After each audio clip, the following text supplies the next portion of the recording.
इस लेक्चर में हम कवर करेंगे ऑटोनोमिक नर्वस सिस्टम को। इसमें हम नर्वस सिस्टम को सबसे पहले पढ़ेंगे, उसके बाद हम ब्रांचेस पढ़ेंगे नर्वस सिस्टम की, उसके बाद हम types of peripheral nervous system पढ़ेंगे और फर्दर फिर हम ऑटोनोमिक नर्वस सिस्टम को पढ़ेंगे। ऑटोनोमिक नर्वस सिस्टम की फिर फर्दर दो ब्रांचेस हैं, सिंपैथेटिक और पैरासिम्पैथेटिक नर्वस सिस्टम।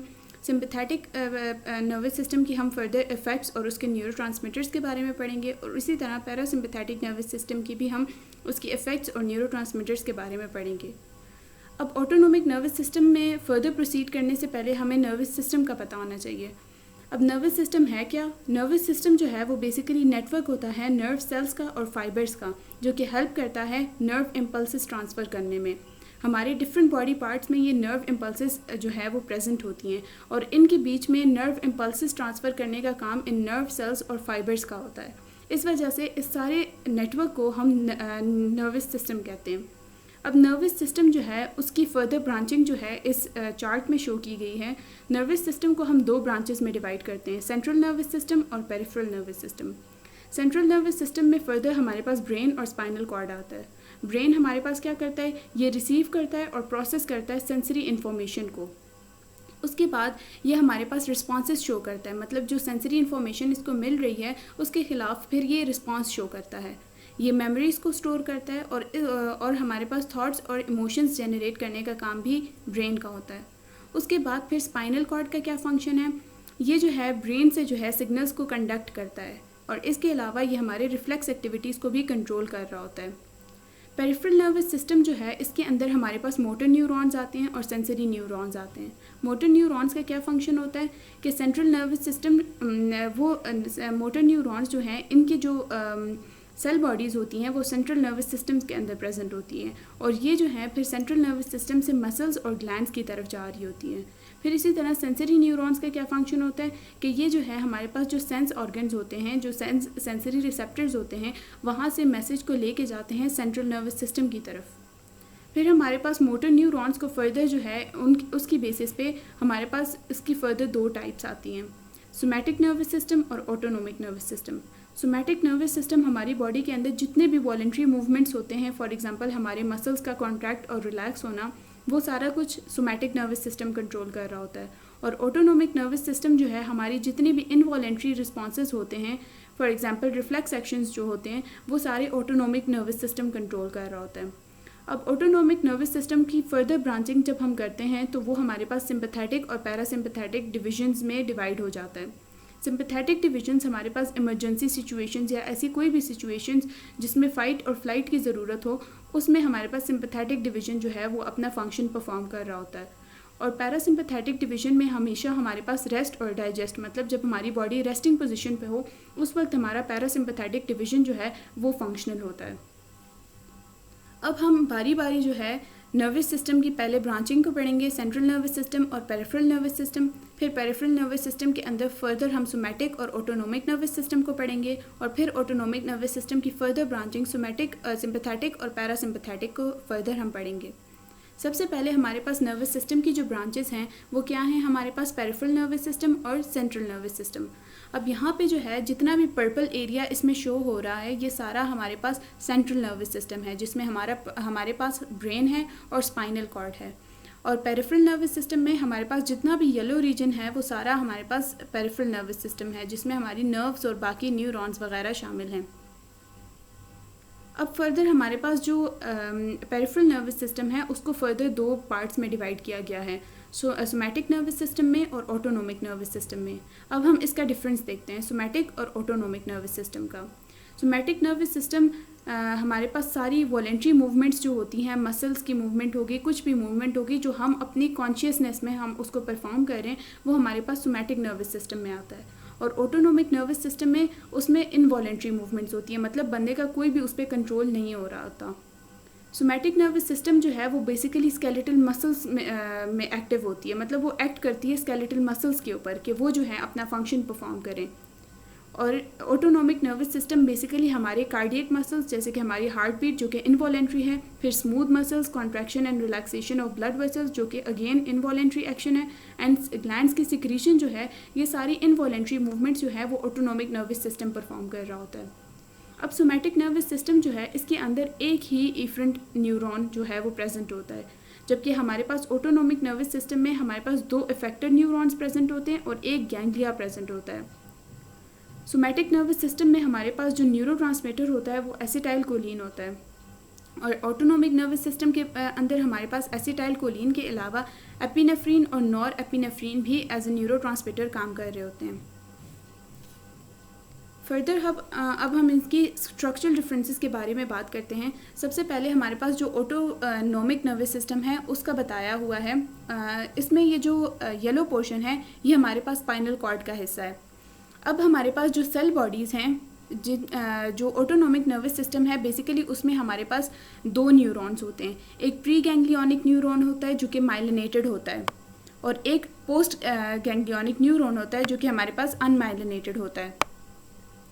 अब जो हमारे पास प्री गैंग्लियोनिक न्यूरॉन है उसकी जो सेल बॉडी है वो ग्रे हॉर्न के अंदर जो है वो लाई कर रही होती है, मतलब कि हमारे पास जो लेटरल हॉर्न है हमारे पास स्पाइनल कॉर्ड का ग्रे रीजन, वहाँ पे इसकी सेल बॉडी जो है वो लाई कर रही होती है।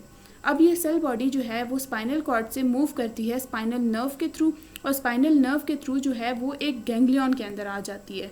गैंग्लियन अब क्या है? गैंग्लियन हमारे पास सेल बॉडीज़ का जो मतलब बहुत सारी सेल बॉडीज़ मिल के जो है एक गैंग्लियन बनाती हैं, ठीक है। अब यहाँ पे जो है ये प्री गैंग्लियोनिक न्यूरॉन जो है वो गैंग्लियन के अंदर आती है और यहाँ पे साइनैप्स क्रिएट होता है, ठीक है। और यहाँ पे जो न्यूरोट्रांसमीटर रिलीज़ होगा वो एसिटाइल कोलिन होता है। इसी वजह से ये जो प्री गैंग्लियोनिक न्यूरॉन है इसको हम कोलिनर्जिक न्यूरॉन भी कहते हैं, क्योंकि ये एसिटाइल कोलिन यहाँ पे रिलीज़ हो रहा है। अब यहाँ पे गैंग्लियोनिक ऑटोनोमिक गैंग्लियन से जो न्यूरॉन जो है उसकी सेल बॉडी जिसकी पड़ी हुई है यहाँ पे गैंग्लियन के अंदर, वो जो है इफेक्टर ऑर्गन तक जा रहा है। तो जब जो भी न्यूरॉन हो जिसकी सेल बॉडी गैंग्लियन के अंदर प्रेजेंट हो और वो जो है इफेक्टर ऑर्गन तक अपना मैसेज पहुँचा रही हो, तो वो हमारे पास पोस्ट गैंग्लियोनिक न्यूरॉन होता है जो कि हमारे पास अनमाइलिनेटेड होता है। जैसे कि मैंने प्रीवियसली बताया कि ऑटोनोमिक नर्वस सिस्टम के अंदर जो हमारे पास इफेक्टर जो यहाँ पे इफेक्टर सेल्स होते हैं या जो भी इफेक्टर ऑर्गन्स होते हैं वो हमारे पास कार्डियक होते हैं, कार्डियक सेल्स या कार्डियक मसल्स, स्मूथ मसल्स, और हमारे पास ग्लैंड्स होते हैं। इसी तरह यहाँ पे भी लिखा हुआ है कि यहाँ पे हमारे पास इफेक्टर्स जो हैं वो स्मूथ मसल्स हैं जो कि कॉन्ट्रैक्शन या रिलैक्सेशन करेंगे इनवॉलेंट्री, कार्डियक मसल्स हैं जो कि जो है इंक्रीज़ करेंगे या डिक्रीज़ करेंगे रेट ऑफ हार्ट बीट या फिर कॉन्ट्रैक्शन या रिलैक्सेशन, और यहाँ पे ग्लैंड्स हैं जो कि इंक्रीज़ या डिक्रीज़ कर सकते हैं सिक्रीशन को। तो हमारे पास यहाँ पे ऑटोनोमिक नर्वस सिस्टम के अंदर क्या हो रहा है? सबसे पहले प्री गैंग्लियोनिक न्यूरॉन जो है वो यहाँ से मैसेज जो है वो कंडक्ट करता है, और यहाँ से जो है मैसेज स्पाइनल नर्व के थ्रू यहाँ से पास होगा और वो फिर आएगा ऑटोनोमिक गैंग्लियन के अंदर। यहाँ पे साइनैप्स होगा और एसिटाइल कोलिन रिलीज़ होगा। अब यहाँ से जो है post ganglionic neuron further message को इफेक्टर ऑर्गन तक पहुँचाएगा, और इफेक्टर ऑर्गन पे जो न्यूरोट्रांसमीटर रिलीज़ होगा वो एसिटाइल कोलिन भी हो सकता है और वो नॉर एपिनेफ्रीन भी हो सकता है। मोस्टली केसेस में नॉर एपिनेफ्रीन ही रिलीज़ होता है। अब यहाँ पे हम सोमैटिक नर्वस सिस्टम का देख लेते हैं कि इसमें क्या डिफरेंसेस हैं। यहाँ पे हमारे पास इसकी सेल बॉडी जो है यहाँ पे उसी तरह ग्रे हॉर्न के अंदर जो है लेटरल ग्रे हॉर्न के अंदर जो है वो प्रेजेंट होती है, और इसी तरह ये पूरा नर्व न्यूरॉन जो है वो स्पाइनल नर्व से जो है इफेक्टर ऑर्गन तक जा रहा है। मतलब कि यहाँ पे कोई भी प्री गैंग्लियोनिक न्यूरॉन या पोस्ट गैंग्लियोनिक न्यूरॉन प्रेजेंट नहीं है, जबकि ऊपर वाले केस में हमारे पास 2 मोटर न्यूरॉन्स प्रेजेंट थे, नीचे वाले में हमारे पास एक ही न्यूरॉन प्रेजेंट होता है जिसको अल्फ़ा बोलते हैं, अल्फ़ा मोटर न्यूरॉन बोलते हैं। अब हमारे पास ये जो एक्सॉन है इसका माइलिनेटेड होता है, जबकि ऊपर वाले में हमने देखा प्री गैंग्लियोनिक न्यूरॉन माइलिनेटेड है जबकि पोस्ट गैंग्लियोनिक न्यूरॉन अनमाइलिनेटेड है। फर्दर क्या डिफरेंस आता है कि यहाँ पे जो है प्री गैंग्लियोनिक न्यूरॉन पे गैंग्लियन ऑटोनोमिक गैंग्लियन के अंदर जो है वो एसिटाइल कोलिन रिलीज़ हो रहा है और यहाँ पे नॉर एपिनेफ्रीन जो है वो रिलीज़ हो रहा है, लेकिन यहाँ पे सिर्फ एसिटाइल कोलिन रिलीज़ हो रहा है। तो जब एसिटाइल कोलिन जो न्यूरॉन जो है वो रिलीज़ कर रहा है तो वहाँ पे वो हमारे पास कोलिनर्जिक न्यूरॉन हो जाएगा। ये कोलिनर्जिक न्यूरॉन है और ये भी कोलिनर्जिक न्यूरॉन है क्योंकि ये दोनों एसिटाइल कोलिन जो है वो रिलीज़ कर रहे हैं, जबकि ये वाला न्यूरॉन जो है वो हमारे पास नॉर एपिनेफ्रीन भी रिलीज़ कर रहा है, तो इसको एंड्रेनर्जिक न्यूरॉन बोलते हैं इस वाले को। अब ये हमारे पास स्ट्रक्चरल डिफरेंसेस आ गई between somatic and autonomic nervous system. Further अब हम ऑटोनोमिक नर्वस सिस्टम को डिटेल से पढ़ते हैं। ऑटोनोमिक नर्वस सिस्टम बेसिकली क्या चीज़ है, हमारे पास जितने भी हमारे पास अनकॉन्शियसनेस में जो भी एक्टिविटीज़ परफॉर्म हो रही होती हैं वो ऑटोनोमिक नर्वस सिस्टम परफॉर्म कर रहा होता है। ठीक है, तो हमारे पास जो कंट्रोल होता है बेसिकली ऑटोनोमिक नर्वस सिस्टम किस चीज़ को कंट्रोल कर रहा होता है, हमारे इनवॉलेंट्री फंक्शंस को वो कंट्रोल कर रहा होता है। और हमारे किन ऑर्गन्स को वो रेगुलेट कर रहा होता है, बेसिकली हमारे कार्डियक मसल्स को, स्मूथ मसल्स को और ग्लैंड्स को। ये सारी चीज़ें हम पिछली स्लाइड्स में पढ़ चुके हैं। फर्दर ऑटोनोमिक नर्वस सिस्टम को हम सिंपैथेटिक नर्वस सिस्टम और पैरासिम्पैथेटिक नर्वस सिस्टम में डिवाइड करते हैं। अब हम ऑटोनोमिक नर्वस सिस्टम की जो पूरा पाथवे है, उसका मोटर पाथवे, उसकी एनाटमी पढ़ते हैं। इसमें बेसिकली जैसे मैंने पिछली स्लाइड में भी बताया है कि हमारे पास सबसे पहले उसमें प्री गैंग्लियोनिक न्यूरॉन आता है, उसके बाद फिर ऑटोनोमिक गैंग्लिया आता है और उसके बाद पोस्ट गैंग्लियोनिक न्यूरॉन आता है। अब यहाँ पे भी हमारे पास जो सेंट्रल नर्वस सिस्टम है, जैसे मैंने वहाँ पे डायग्राम में बताया कि वो स्पाइनल कॉर्ड से अराइज हो रहा होता है, उसके लेटरल ग्रे हॉर्न से जो है ये न्यूरॉन, ये सेल बॉडी जो है वहाँ से अराइज हो रही होती है, प्री गैंग्लियोनिक न्यूरॉन जिसको बोलते हैं। अब यहाँ से ये न्यूरॉन जो है वो जाएगा और वो एक ऑटोनोमिक गैंग्लियन में जाएगा और वहाँ एक किसी सेल बॉडी से साइनैप्स करेगा। यहाँ पे जो रिलीज़ होगा वो हमारे पास एसिटाइल कोलिन होगा। एसिटाइल कोलिन यहाँ पे रिलीज़ हो रहा है। अब जब ये साइनैप्स करेगा तो फर्दर पोस्ट गैंग्लियोनिक न्यूरॉन जो है वो मैसेज जो है वो फिर इफेक्टर ऑर्गन्स तक पहुँचाएगा, जो कि हमारे पास cardiac muscle, smooth muscle, glands, adipose tissue, कुछ भी हो सकता है हमारे पास इन चारों में से। ठीक है, अब ये सारी एनाटमी है। एनाटमी में बेसिकली हमारे पास तीन चीज़ें हैं, pre ganglionic neuron, autonomic ganglion और पोस्ट गैंग्लियोनिक न्यूरॉन। अब हम जो है इनको डिटेल से पढ़ते हैं, प्री गैंग्लियोनिक न्यूरॉन को, ऑटोनोमिक गैंग्लियन को और पोस्ट गैंग्लियोनिक न्यूरॉन को। सबसे पहले हमारे पास प्री गैंग्लियोनिक न्यूरॉन है। प्री गैंग्लियोनिक न्यूरॉन का जैसे मैंने बताया कि हमारे पास उसका लेटरल हॉर्न में हमारे पास इसका ग्रे हॉर्न के अंदर इसकी सेल बॉडी यहाँ पे प्रेजेंट होती है। यहाँ से जो है ये सेंट्रल नर्वस सिस्टम से पास होके यहाँ स्पाइनल नर्व से जो है ये मतलब पास होता है। यहाँ पे इसकी लोकेशन स्पाइनल नर्व है। उसके बाद ये फिर ये जो बताया हुआ है कि ये माइलिनेटेड एक्सॉन होता है। प्री गैंग्लियोनिक न्यूरॉन हमेशा माइलिनेटेड एक्सॉन होता है।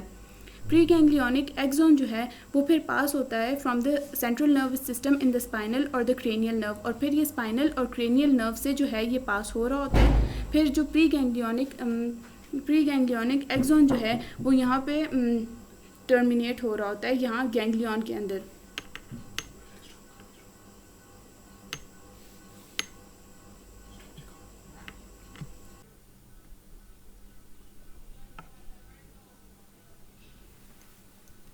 प्री गैंग्लियोनिक न्यूरॉन में हमने बेसिकली क्या पढ़ा कि सबसे पहले उसकी जो सेल बॉडी होती है वो lateral horn of spinal cord में प्रेजेंट होती है और वहाँ से पास होके ये स्पाइनल नर्व से पास होके फिर ये किसी गैंग्लियन में जाके टर्मिनेट हो जाती है।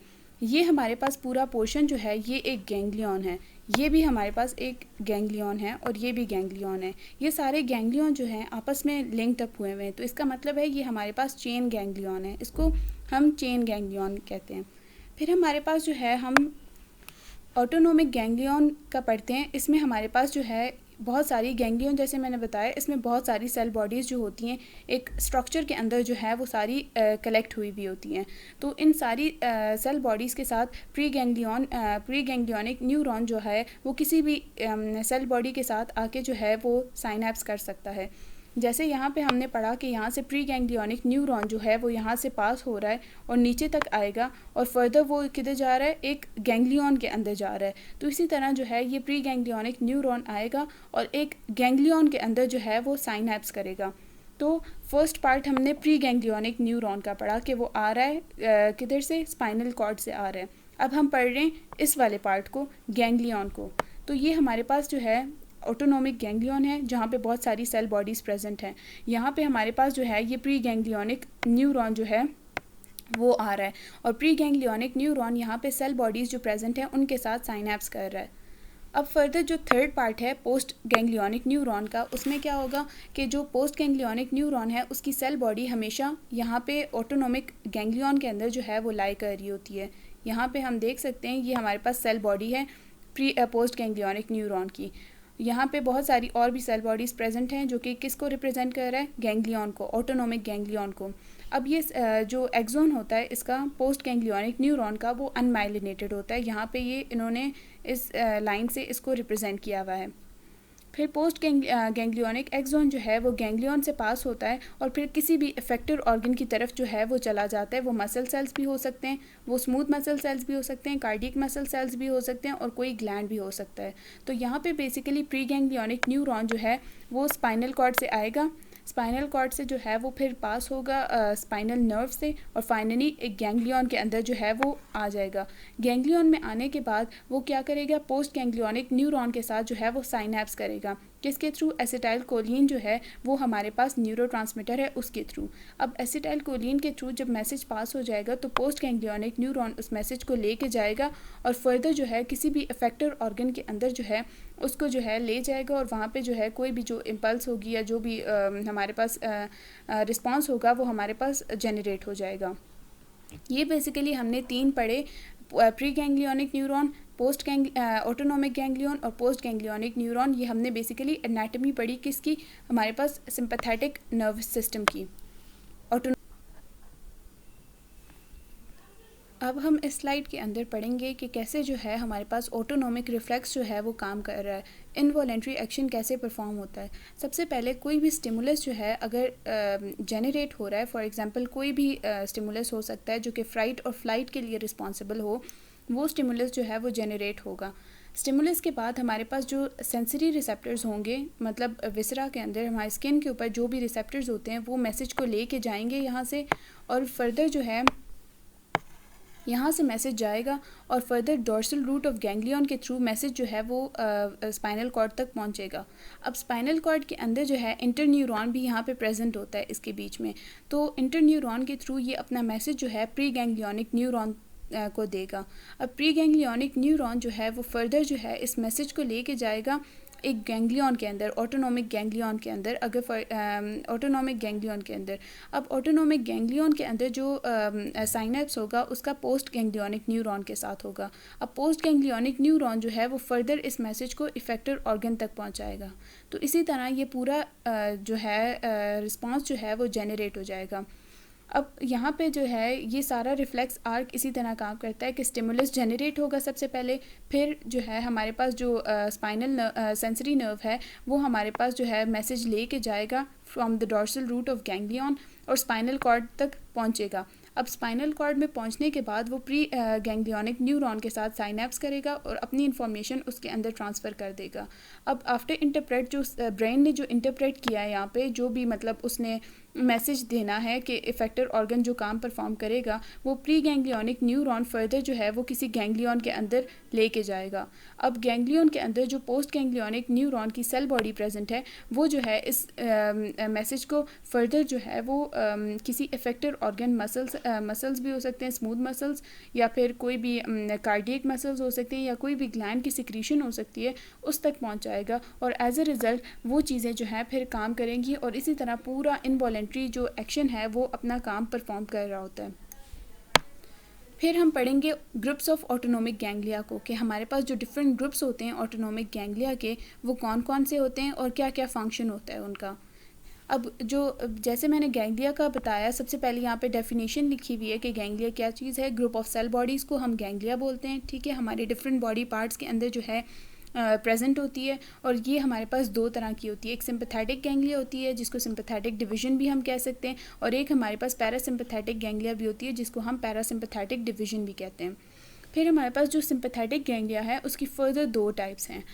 सिंपैथेटिक ट्रंक गैंग्लिया जिसको हम वर्टिब्रल चेन गैंग्लिया या पैरावर्टिब्रल गैंग्लिया कहते हैं, और एक प्री वर्टिब्रल गैंग्लिया भी प्रेजेंट होती है, और एक पैरासिम्पैथेटिक गैंग्लिया है जिसकी फर्दर टाइप्स हैं टर्मिनल गैंग्लिया, और उसकी फर्दर जो है फिर टाइप्स हैं सिलियरी है, टेरिपेलेटाइन है, एक सबमैंडिबुलर है, एक ऑटिक है। ये सारी इसकी टाइप्स हैं। तो अब हम इसको फर्दर जो है डिटेल में पढ़ते हैं। सबसे पहले हम इसको पढ़ेंगे सिंपैथेटिक गैंग्लिया को और उसके अंदर जो उसकी 2 टाइप्स हैं।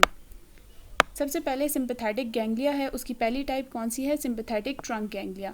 सिंपैथेटिक ट्रंक गैंग्लिया इसको क्यों कहते हैं, क्योंकि हमारे पास जो डायफ्रेम से ऊपर वाला रीजन होता है यहाँ पे ये सारे गैंग्लियास प्रेजेंट होते हैं। अब ये सारे गैंग्लियास जो हैं वो एक चेन की फॉर्म में प्रेजेंट होते हैं। अब देखो ये हमारे पास एक गैंग्लिया है, ये हमारे पास दूसरा गैंग्लिया है, ये तीसरा गैंग्लिया, ये सारे आपस में लिंक्ड अप हुए हुए हैं। तो इसका मतलब है इसको हम क्या बोलेंगे, चेन गैंग्लिया बोलेंगे। ये हमारे पास सिंपैथेटिक ट्रंक गैंग्लिया है जो कि डायफ्रेम से ऊपर लाई कर रहा होता है। अब इसको अगर हम इस डायग्राम में देखें तो ये हमारे पास जो है ये पूरा पोर्शन हमारे पास सिंपैथेटिक ट्रंक गैंग्लिया है, जिसको प्री गैंग्लियोनिक जिसका प्री गैंग्लियोनिक जो प्री गैंग्लियन है वो यहाँ से अराइज हो रहा है स्पाइनल कॉर्ड से, और वो जो है फिर साइनैप्स कर रहा है इस गैंग्लियन के अंदर, और यहाँ से फिर जो है मैसेज जो है फर्दर पोस्ट गैंग्लियोनिक न्यूरॉन के थ्रू जो है वो हार्ट तक जा रहा है। मतलब कार्डियक मसल्स भी हो सकते हैं, कोई भी और चीज़ हो सकती है, मतलब स्मूथ मसल्स हो सकते हैं, ग्लैंड्स हो सकते हैं, कुछ भी हो सकता है। तो ये एक पूरा चेन बना हुआ है जिसको हम सिंपैथेटिक ट्रंक गैंग्लिया कहते हैं। फिर हमारे पास आता है ये सिंपैथेटिक गैंग्लिया की दूसरी टाइप, प्री वर्टिब्रल गैंग्लिया। अब प्री वर्टिब्रल गैंग्लिया जो है हमेशा डायफ्रेम से नीचे वाले जितने भी ऑर्गन्स होते हैं वहाँ पे जो है उनके साथ जो है ये गैंग्लिया जो है वो अटैच हुई होती है या वहाँ पे लाई कर रही होती है। अब फॉर एग्जांपल एब्डोमिनल आर्टरीज जो होगी, लार्ज एब्डोमिनल आर्टरीज, उनके करीब जो है फॉर एग्जांपल ये शो की हुई है, ये गैंग्लियाज हैं जो कि लिंक्ड अप हुए हुए हैं, यहाँ पे भी हैं। तो वहाँ पे जो है ये सारे ये गैंग्लिया जो हैं ये चेन अप हुए हुए होते हैं, तो इनको भी हम गैंग्लिया बोलते हैं, लेकिन प्री वर्टिब्रल गैंग्लिया कहते हैं। अब यहाँ से जो प्री गैंग्लियन आ रहा है, प्री साइनेप्टिक गैंग्लियन, वो यहाँ पे आएगा और यहाँ से जो है इस गैंग्लियन के थ्रू यहाँ से डायरेक्टली पास हो जाएगा। मतलब यहाँ पे ये साइनैप्स नहीं कर रहा, बल्कि यहाँ ये तो हमने पढ़ा था कि ये हमारे पास क्या है, पैरावर्टिब्रल हैं या फिर ट्रंक गैंग्लिया है। यहाँ पे ये साइनैप्स नहीं करेगा, जबकि यहाँ से पास होके ये एक और गैंग्लिया में जाएगा जो कि डायफ्रेम से नीचे लाई कर रही है। फॉर एग्जांपल ये वाली है जो कि डायफ्रेम से नीचे लाई कर रही है, इस वजह से इसको प्री वर्टिब्रल गैंग्लिया कहते हैं। और ये फर्दर फिर मैसेज जो है वो ब्लड वेसल्स या किसी भी दूसरे इफेक्टिव ऑर्गन तक पहुँचा सकती है पोस्ट साइनेप्टिक न्यूरॉन के थ्रू।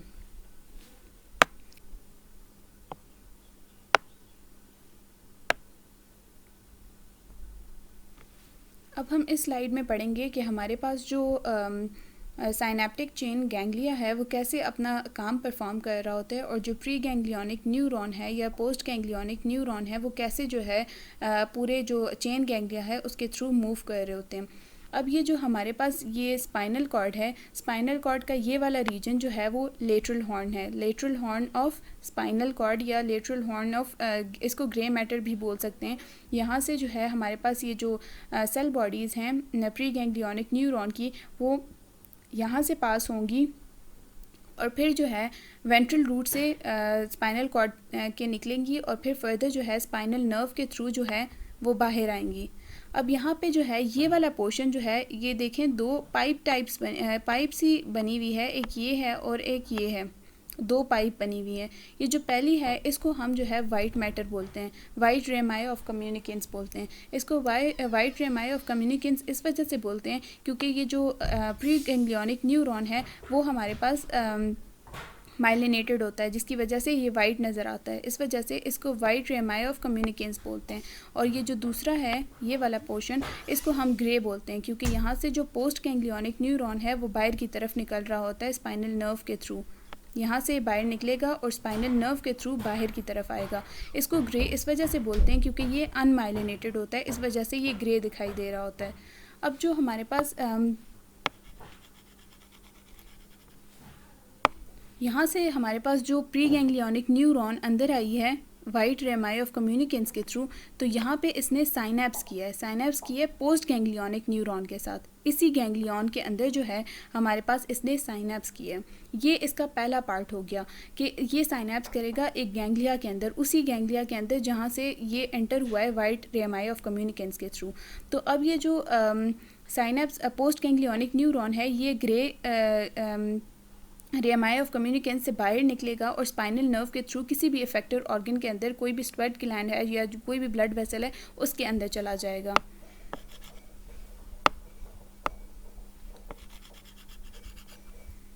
अब जो है हमारे पास ये जो दूसरा इसका पाथवे है, मतलब कि ये जो पोस्ट गैंग्लियोनिक ये जो प्री गैंग्लियोनिक न्यूरॉन है ये जो है बगैर इसमें साइनैप्स किए ये ऊपर भी जा सकता है और ये नीचे भी आ सकता है।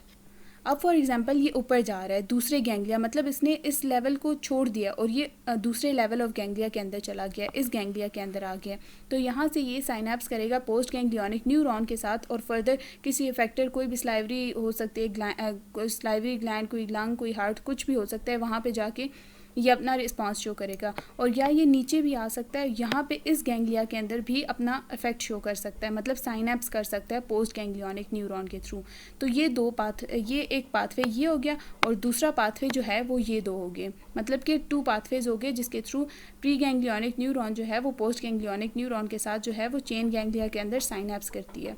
अब कभी कभार ऐसा होता है कि जो प्री गैंग्लियोनिक न्यूरॉन है वो डायरेक्टली जो है उसको पास कर देती है, जो पहला वाला गैंग्लियन है इसको पास कर देगी और किसी भी दूसरे रूट के थ्रू किसी दूसरे गैंग्लियन के अंदर आके साइनैप्स करेगी। अब ये जो है ये जो नीचे की तरफ लाई कर रहा है इसको हम जो है प्री वर्टिब्रल गैंग्लिया कह रहे हैं इस वजह से, या कोलेटरल गैंग्लिया कह रहे हैं, ये दूसरा नाम है प्री वर्टिब्रल गैंग्लिया का, इस वजह से क्योंकि डायफ्रेम के नीचे लाई कर रहा है। जैसे हमने पीछे 2 पार्ट्स पढ़े सिंपैथेटिक गैंग्लिया के कि उसमें एक पैरावर्टिब्रल होता है, एक प्री वर्टिब्रल होता है। तो ये जो ऊपर लाई कर रहे हैं डायफ्रेम से ऊपर जो स्लाइवरी ग्लैंड वगैरह को प्रोवाइड कर रहे हैं इम्पल्स, वो जो है हमारे पास ये सारे प्री वर्टिब्रल हैं, पैरावर्टिब्रल हैं। लेकिन ये जो डायफ्रेम के नीचे है ये वाला हमारे पास जो है प्री वर्टिब्रल गैंग्लिया है। अब ये साइनैप्स करेगा और फर्दर स्प्लीन और बाकी जो यूरिनरी ब्लैडर है या रिप्रोडक्टिव ऑर्गन्स है वहाँ जाके ये अपने इफेक्टेड ऑर्गन्स के साथ जो है वो साइनैप्स करके अपना इफेक्ट शो करेगा। तो इस तरह सिंपैथेटिक चेन गैंग्लिया जो है ये काम कर रहा होता है कि सेल बॉडीज़ यहाँ से निकलती हैं और या वो यहाँ पे आ सकती हैं, या वो ऊपर जा सकती हैं, या नीचे भी आ सकती हैं, या इस गैंग्लिया को पास करके किसी और गैंग्लिया के अंदर साइनैप कर सकती है। अब फर्दर हम पैरासिम्पैथेटिक गैंग्लिया के पढ़ते हैं कि उसकी जो टाइप थी टर्मिनल गैंग्लिया, उसकी फर्दर जो है टाइप्स थी, एक सिलियरी थी, एक स्पिनोपैलेटाइन थी, एक हमारे पास सब मैक्सिलरी थी, ऑटिक थी। ठीक है, अब हमारे पास जो सिंपैथेटिक गैंग्लिया है वो हमेशा हमारे पास जो ब्रेन स्टेम होता है वहाँ से जो है निकलती हैं, इसके जो सेल बॉडीज़ हैं वहाँ पे प्रेजेंट होती हैं। तो वहाँ से जो है ये न्यूरॉन जो है वो पास होगा। फॉर एग्जांपल हमारे पास जो क्रेनियल नर्व 3 है वहाँ से भी पास हो सकता है। अगर वहाँ से न्यूरॉन पास हो रहा है तो वो सिलियरी जो गैंग्लियन है वहाँ पे इम्पल्स बना रहा है, तो ये किधर जाएगा, हमारे पास आई जो है हमारे पास उसका इफेक्टर ऑर्गन होगा। अगर यहाँ से जा रहा है, अगर फॉर एग्जांपल क्रेनियल नर्व 7 है तो ये हमारे पास जो है स्पिनोपैलेटाइन या फिर हमारे पास सब मैक्सिलरी जो है, ये दोनों इसके जो है गैंग्लियन हो सकते हैं। और फर्दर ये इन ऑर्गन्स को जो है फर्दर इफेक्टर ऑर्गन्स हम इनको कह सकते हैं। फिर हमारे पास अगर क्रेनियल नर्व 9 है या क्रेनियल नर्व 10 है, ये फर्दर हमारे पास ऑटिक नर्व के अंदर जा रही है, या 10 जो है वो रेस्ट ऑफ द बॉडी के अंदर जा रही होती है। तो इस गैंग्लियन के साथ साइनैप्स करके जो पोस्ट गैंग्लियन निकलेगी वो हमारे पास इन इफेक्टर ऑर्गन्स तक जाके जो है वहाँ पे अपना इम्पल्स शो करेगी। फिर हमारे पास इनका डिफरेंस अब हम फाइनली पढ़ते हैं कि हमने बेसिकली जो पीछे पढ़ा ये सारा कुछ ये हमारे पास था, मतलब हमने इसकी डिटेल पढ़ी कि बेसिकली ये सिंपैथेटिक जो नर्वस सिस्टम है उसके अंदर बेसिकली होता क्या है। एक प्री गैंग्लियोनिक न्यूरॉन है, ऑटोनोमिक गैंग्लियन है, फिर पोस्ट गैंग्लियोनिक न्यूरॉन है। फिर हमने इसकी फर्दर जो है 2 टाइप्स पढ़ी और इसके अंदर फर्दर जो इनकी डिविजन्स हुई थी हमने वो पढ़ी।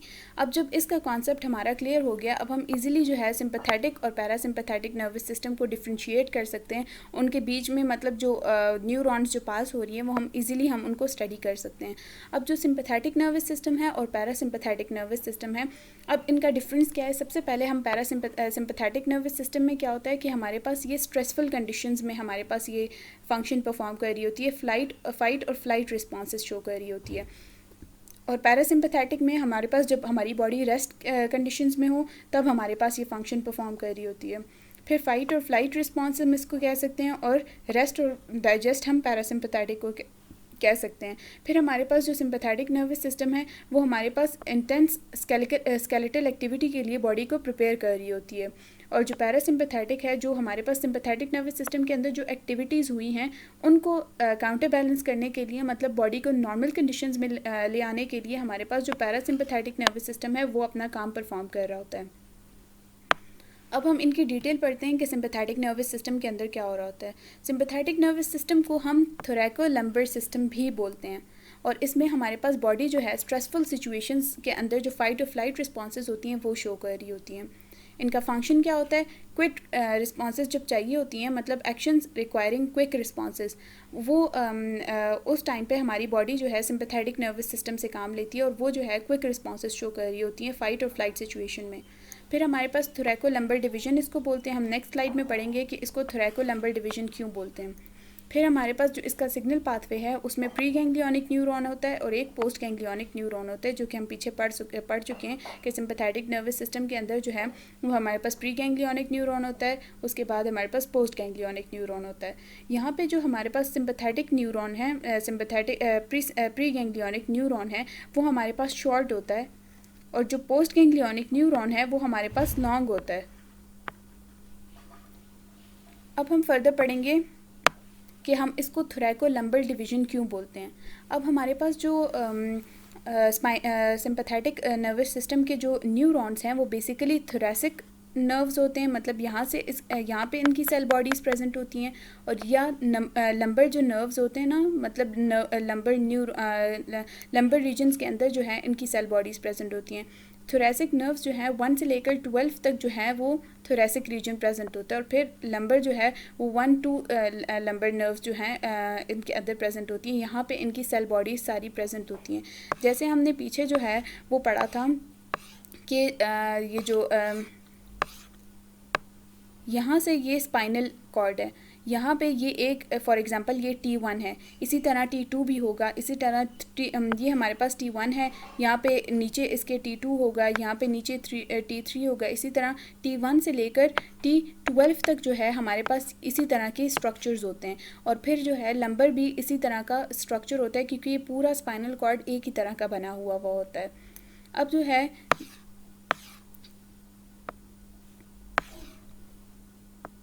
हम इसको थोरैको-लंबर डिवीजन इस वजह से बोलते हैं क्योंकि इसके जो प्री गैंग्लियोनिक न्यूरॉन्स की सेल बॉडीज़ होती हैं वो बेसिकली इस थोरैसिक रीजन में और इस लंबर रीजन में प्रेजेंट होती है, इस वजह से इसको थोरैको-लंबर डिवीजन कहा जाता है।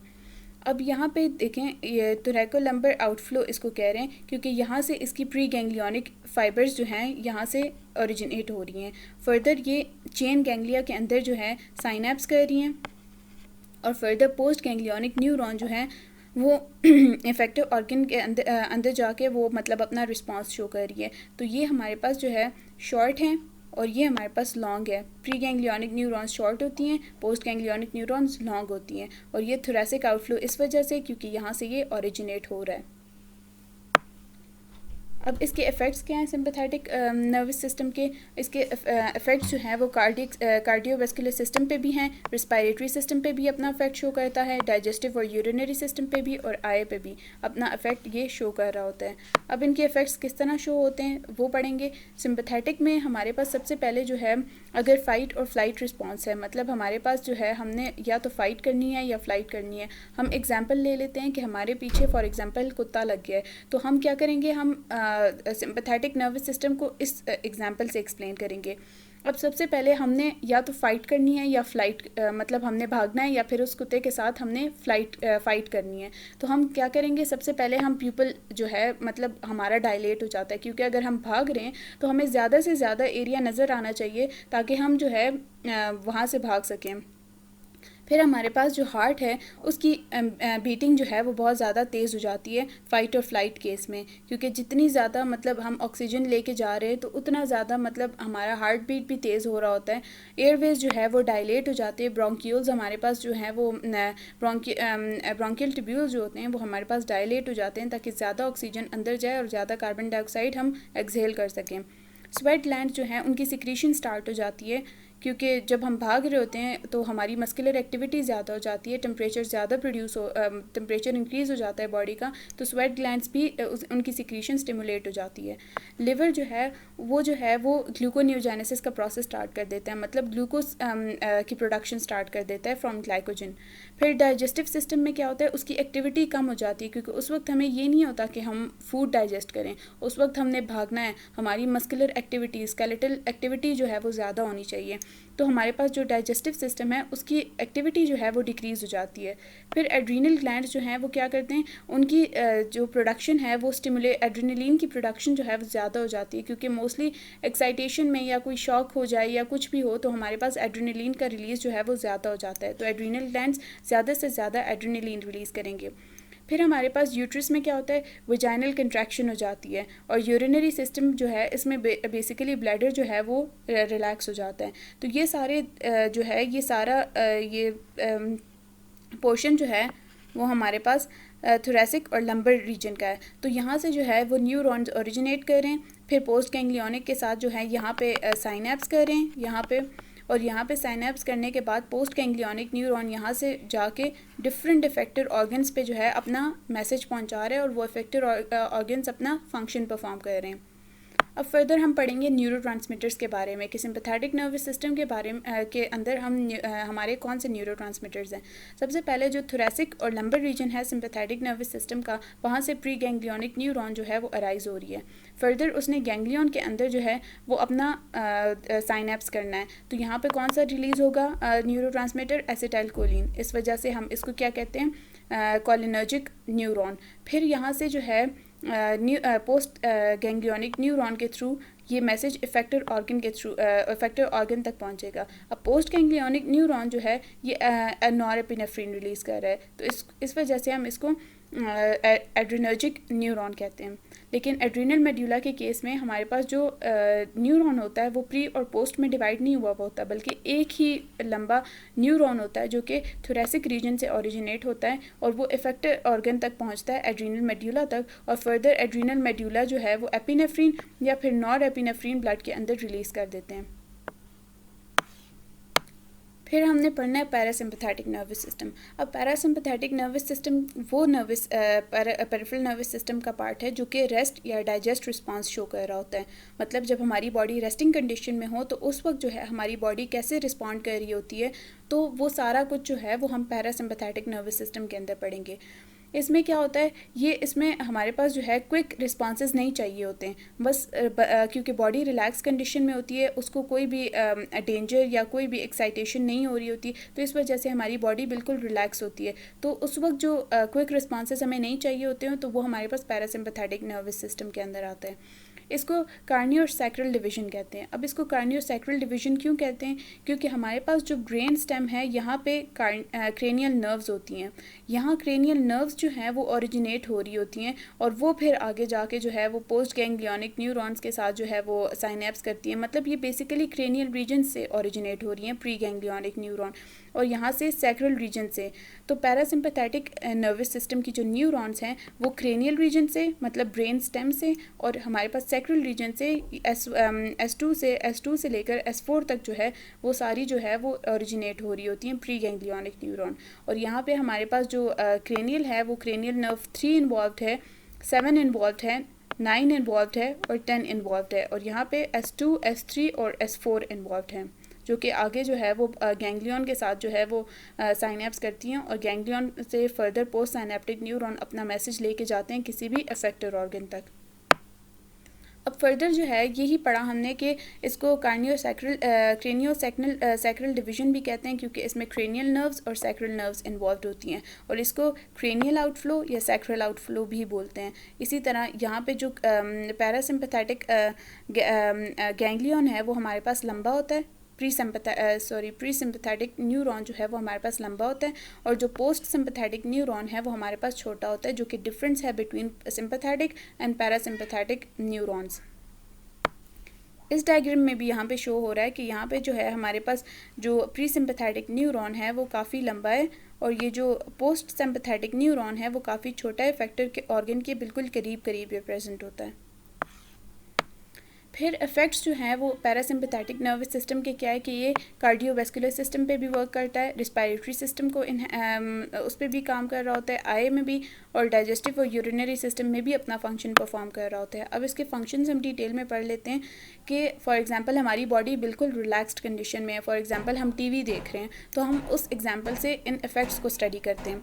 अब अगर हम टीवी देख रहे हैं तो प्यूपल पे क्या हमारे पास प्यूपल की जो है वो कंट्रिक्शन हो जाएगी, क्योंकि हमें इतना ज़्यादा वो नहीं है ना, हम इतना ज़्यादा देखना, हमें इतना ज़्यादा वो नहीं चाहिए, ज़्यादा स्पेस। अगर हम देखें फॉर एग्जांपल, जैसे हमने सिंपैथेटिक में देखा कि हमें मतलब वाइडर स्पेस चाहिए होती है देखने के लिए, ताकि हमारी डायरेक्शन का हमें पता चले जहाँ पे हमने भागना है। लेकिन यहाँ पे फॉर एग्जांपल हम रेस्ट कंडीशन में, तो हमारी प्यूपल का कॉन्स्ट्रिक्ट हो जाता है, हार्ट रेट जो है वो हमारी स्लो डाउन हो जाती है क्योंकि बॉडी बिल्कुल रेस्टिंग पोजिशन पर होती है। एयरवेज जो है वो कॉन्स्ट्रिक्ट्स हो जाते हैं, नॉर्मल ब्रीदिंग हो रही होती है। फिर लिवर जो है वो बाइल रिलीज़ करना स्टार्ट कर देता है। इसके अलावा जो है वो ब्लड वेसल कॉन्स्ट्रिक्ट कर जाते हैं।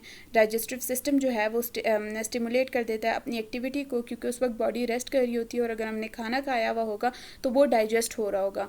यूट्रस जो है वो रिलैक्स हो जाता है और यूरिनरी सिस्टम जो है वो इंक्रीज़ कर देता है यूरिनरी आउटपुट को।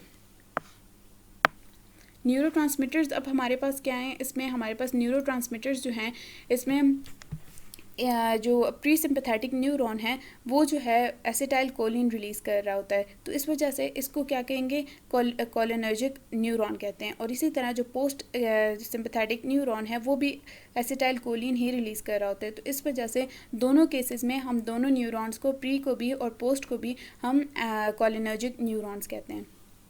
फिर हम एक डिज़ीज़ के बारे में पढ़ लेते हैं जो कि बेसिकली इन्वॉल्व होती है इस ऑटोनोमिक नर्वस सिस्टम के साथ। अब इसको फेमिलियल डायसऑटोनोमिया कहते हैं। इसमें क्या होता है, ये एक जेनेटिक डिसऑर्डर है जो कि हमारी डेवलपमेंट या सर्वाइवल जो है उसको जो है अफेक्ट कर रहा होता है, सर्वाइवल ऑफ नर्व सेल्स को।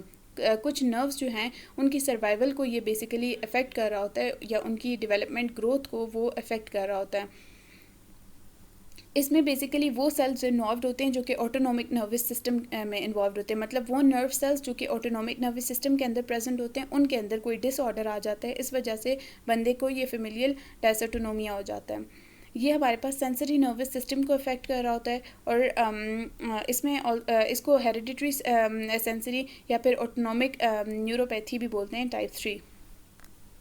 इसके साइंस एंड सिम्टम्स क्या है हमारे पास, एक तो मसल टोन जो है वो पुअर हो जाती है। इसके अलावा फीडिंग डिफ़िकल्टीज़ बहुत ज़्यादा होती हैं, पुअर ग्रोथ स्टार्ट हो जाती है, मतलब ग्रोथ बहुत कम होती है, और टीयर्स जनरेट होना स्टॉप हो जाते हैं या फिर बहुत कम हो जाते हैं। लंग इन्फेक्शन स्टार्ट हो जाता है, और बॉडी टेम्परेचर का मेंटेन होना बहुत ज़्यादा डिफ़िकल्ट हो जाता है।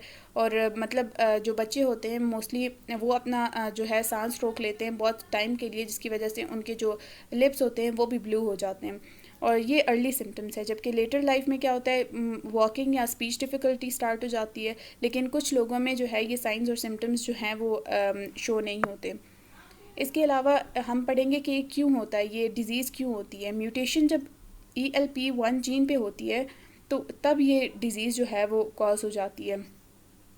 अब ये जो जीन है ये बेसिकली एक प्रोटीन को कोड कर रही होती है, जो कि that is found in a variety of cells throughout the body including brain cells. ये प्रोटीन जो है ब्रेन सेल्स के अंदर इन्वॉल्व होती है, मतलब ऑटोनोमिक नर्वस सिस्टम के अंदर इन्वॉल्व होगी। अगर ये सेल्स जो हैं वो डैमेज हो गए या ये प्रोटीन नहीं बन रही, तो इसका मतलब है कि हमारे पास जो नर्व सेल्स हैं ऑटोनोमिक नर्वस सिस्टम के वो डैमेज हो गए या वो अपना फंक्शन परफॉर्म नहीं कर रहे, तो इस वजह से ग्रोथ भी स्लो हो जाएगी, टीयर्स भी नहीं प्रोड्यूस होंगे। इसके अलावा बहुत सारी वॉकिंग और स्पीच डिफ़िकल्टीज़ जो है वो स्टार्ट हो जाएंगी।